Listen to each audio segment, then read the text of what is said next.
자, 하나님 말씀 받습니다. 함께 하십니다. 시작. 부두엘의 아들 요엘에게 임한 여호와의 말씀이라. 아멘. 우리 한 번 더 주의 말씀 선포하겠습니다. 함께 하십니다. 부두엘의 아들 요엘에게 임한 여호와의 말씀이라. 아멘. 할렐루야. 자, 하나님께서 오늘도 은혜와 평강 가운데 이 한 주를 지키시고 또 한 3주 동안 하나님의 말씀 요엘을 통해서 우리가 은혜를 나누고자 합니다. 하나님께서 이스라엘 백성들에게 또 소선지자들을 통해서 하셨던 것은 심판에 대한 예언, 그 다음에 그 심판 속에서 또 이스라엘 백성들이 돌아오고 그 돌아오는 과정 속에서 하나님의 은혜와 하나님의 역사함이 나타나기를 원하셨던 그 하나님의 메시지가 시대를 넘어 오늘 우리에게도 이것이 은혜가 되고 또 능력이 되고 치유가 되고 회복이 되는 그런 귀한 은혜가 역사되길 주의 이름으로 축복합니다. 오늘의 말씀은 아마 새벽에 말씀 나누는 말씀 중에는 가장 짧게 전달되는 말씀 아닌가 싶습니다. 부두엘의 아들 요엘에게 임한 여호와의 말씀이라. 부두엘의 아들 요엘에게 임한 이 선지자가 이 사람이 누구냐? 요엘이라는 사람이 누구냐? 부두엘의 아들이다. 그래서 아버지까지 거론하면서 이 요엘에 대해서 이야기하고 그리고 이 사람이 뭘 했느냐? 하나님의 말씀을 그 말씀을 받은 대로 그 말씀을 백성들에게 전했다. 그것이 오늘 우리에게 짧은 한 절이지만 많은 의미를 주고 있기 때문에 이 말씀을 통해서 우리가 은혜 나누도록 하겠습니다. 여기서 말씀 속에 나오는 것 첫 번째는 하나님께서 한 사람을 선택했다라는 겁니다. 하나님께서는 한 사람을 선택하시고 그 선택한 사람에게 말씀을 주셨다. 그래서 말씀 속에서 우리가 세 가지를 볼 텐데요. 재앙과 심판이라는 이 주제에 맞게 그 안에서는 오늘 세 가지의 포인트가 되는데 하나님의 말씀이 임하는 방식, 하나님의 말씀이 백성들 가운데 또 이 시대 우리 가운데 어떻게 말씀이 임하냐 그런 방식, 그 다음에 또 선지자의 사명과 책임은 무엇인가, 아울러서 우리 삶의 말씀의 의미, 그것을 우리가 짧은 시간이지만 우리가 살피고 기도 제목을 찾고 기도하겠습니다. 하나님의 말씀이 임하는 방식을 먼저 우리가 찾으면 하나님의 말씀이 요엘에게 임했다는 것, 여기서 굉장히 중요한 사건이 있습니다. 뭐냐? 하나님의 메시지가 우연히 생긴 것이 아니고 하나님은 구체적으로 의도와 주권 아래에서 한 사람에게 분명히 전달하셨다라는 거예요. 그게 누구냐? 요엘이다.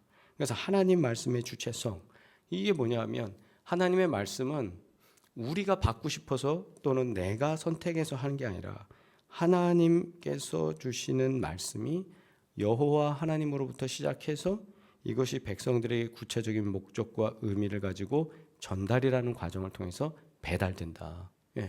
그렇기 때문에 우리는 언제나 이 하나님의 말씀은 설교자가 저도 강단에 서서 말씀을 전하고 하는데 이게 제가 선택하거나 이게 아니라 하나님께서 이미 말씀되어진 것이고 하나님께서 감동을 주시고 우리에게 나눌 수 있도록 할 때 또 심지어 말씀을 이렇게 지금 강단에서 전하고 있으면서도 이것이 제가 의도적으로 어떤 지식 전달 같이 이렇게 하는 게 아니라 하나님께서 이 말씀을 사용하신다라는 구체적인 믿음이 우리 가운데 있기를 주의 이름으로 축복합니다.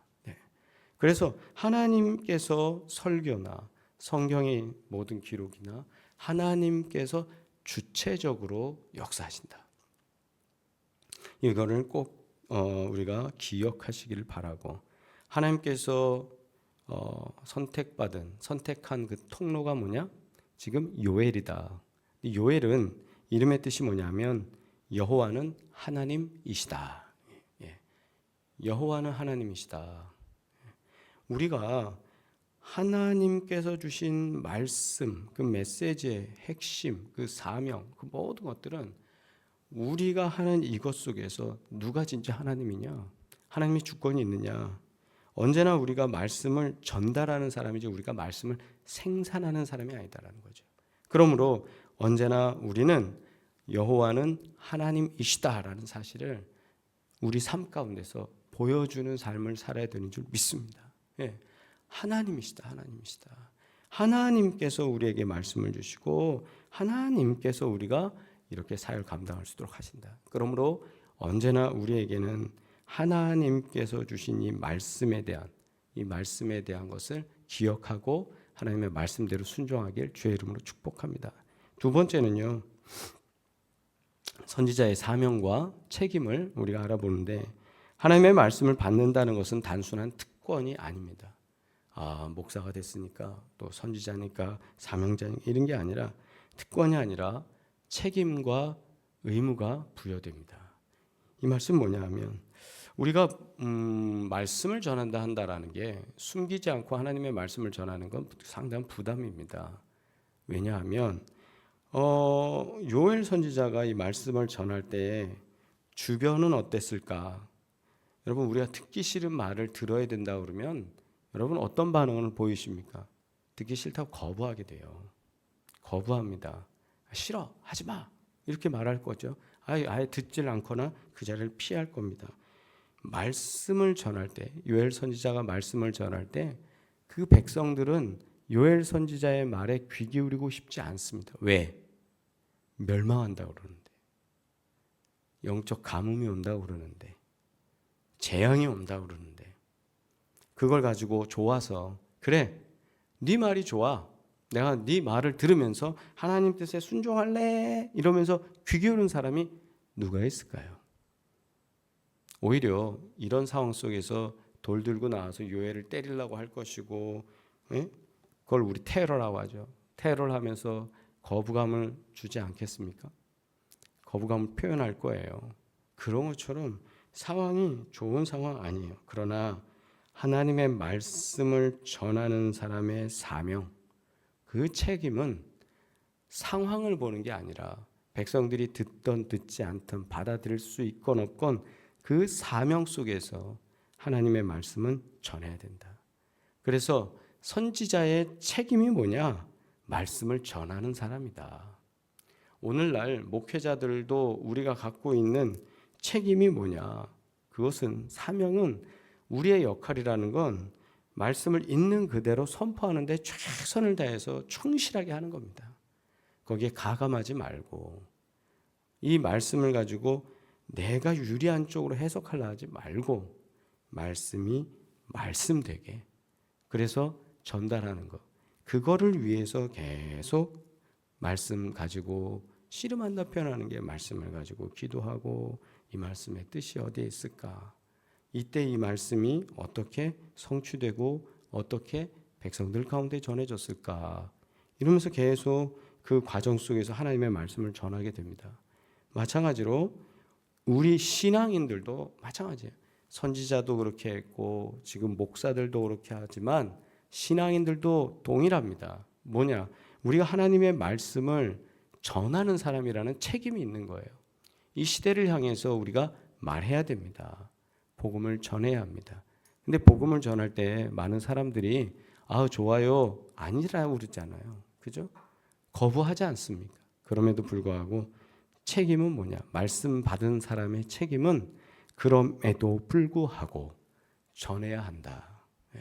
요엘이 부두엘의 아들 요엘에게 임한 여호와의 말씀이라, 이 말씀을 다 받은 다음에 이걸 전하는 게 얼마나 힘든 일이에요.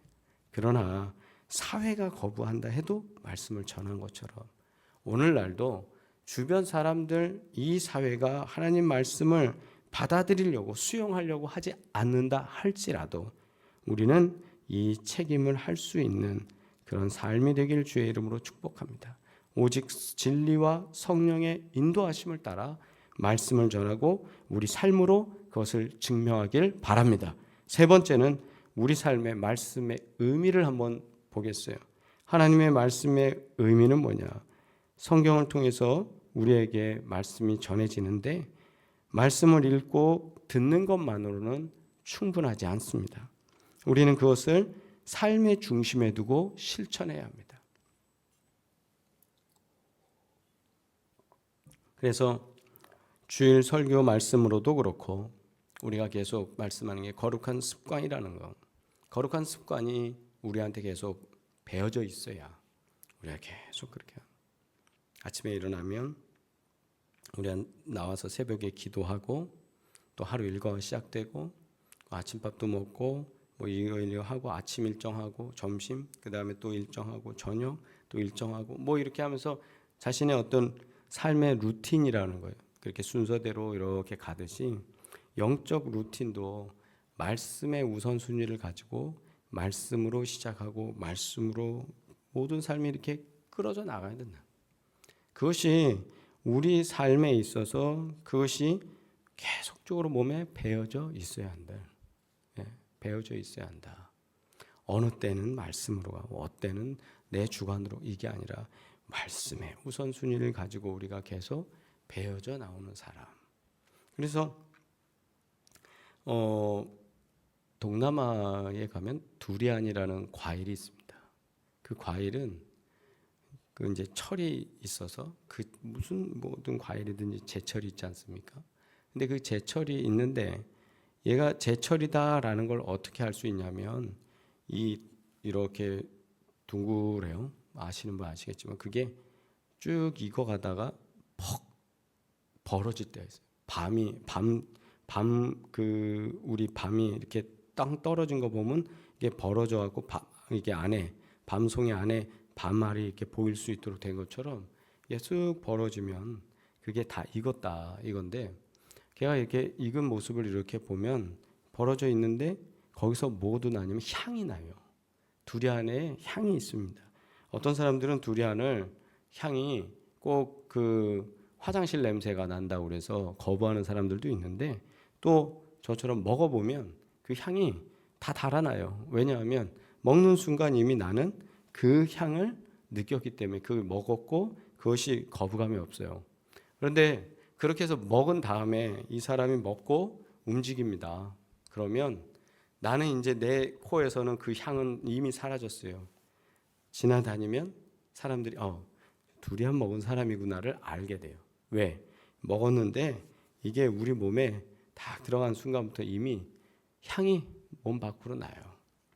우리가 삶을 살아가면서 말씀의 우선순위를 갖고 산다, 배어져 있는 삶을 산다라는 건 그렇게 우리가 말씀에 푹 담겨주면 먹으면 말씀이 우리 삶 속에서 어느 부분에서 이게 배어져 나와야 된다. 우리가 평가하거나 우리가 뭔가를 분석하거나 우리가 생각하거나 하는 모든 것에서 말씀에 의해서 그것이 가치관이 되고 그것이 생각의 기준점이 되고 그것이 행동의 원인이 돼야 된다. 말씀에 의해서. 그래서 모든 행동과 결정의 출발점이 뭐예요? 말씀이 돼야 된다는 겁니다. 그리고 또한 아울러서 하나님 말씀을 통해서 하나님을 경험하게 됩니다. 하나님 말씀 속에서. 하나님의 말씀은 단순한 기록물이 아니라 우리 삶에 있어서 계속적으로 지금도 기록되어지는 말씀이라고 저는 믿습니다. 네, 계속 기록되어지는 거예요. 하나님의 말씀이 그렇게 선포됐고 그 말씀이 우리 가운데 이루어지기 때문에. 그러므로 오늘 부두엘의 아들 요엘에게 임한 여호와의 말씀이라. 이것이 단순히 부두엘의 아들 요엘에게 임한 여호와의 말씀으로 끝나는 게 아니라 이 말씀이 곧 나에게 주시는 나의 말씀이다. 이런 삶으로 오늘도 승리하시길 주의 이름으로 축복합니다. 그래서 오늘 말씀 속에서 모든 것, 첫째는 하나님의 말씀은 모든 것의 시작입니다. 둘째, 하나님의 말씀은 우리에게 주신 사명과 책임입니다. 셋째, 하나님의 말씀은 우리 삶에 있어서 중심이 됩니다. 이 말씀을 가지고 오늘도 하루를 시작하시고 또 이 한 주를 시작할 때 하나님께서 우리를 지키시고 도우시며 말씀으로 모든 것이 해석되어지고 일이 진행되고 복되게 되기를 주의 이름으로 축복합니다. 함께 기도드리겠습니다.